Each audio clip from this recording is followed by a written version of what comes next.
As your startup grows, you're going to need some great vendors.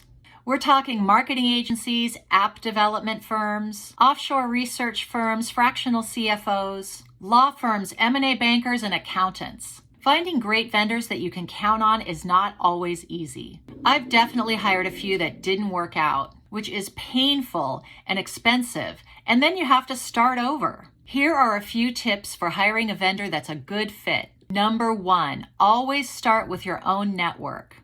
Be specific about what you're looking for and reach out to your trusted contacts for referrals. Firms that get referred to you are going to pull out all the stops to make the relationship successful because they don't want to damage the relationship with the person who referred them. So it just increases your chance of success. Number 2, interview your vendors and ask for references, the same as you would for employees. Not only will you learn about what it's like to work with that vendor, you'll get a chance to talk with another business owner.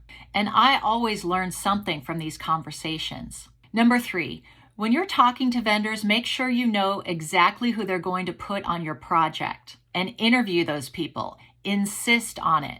This is important because sometimes you can hire one of the most well-regarded vendors and they put the B or C team on your project, and you might not get a good outcome. I know because I have had this happen more than once. Number 4, and this is my favorite, don't be afraid to be someone's first customer. In fact, I recommend it. I did this twice with my 2 biggest vendors, and the results were stellar and game-changing.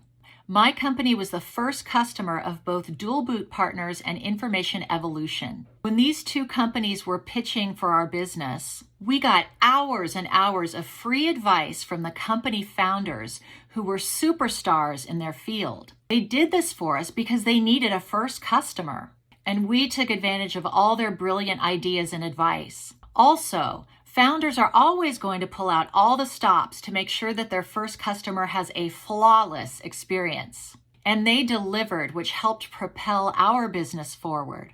Now, these 2 companies both went on to be enormously successful. But as they grew, they never left us behind. Part of this is because they're talented people who run a great business. But I suspect it's also because we took a chance on them when they were just getting started. And every entrepreneur has a special place in their heart for their first customer. Follow me for more content like this, including how to get the best results from your vendors.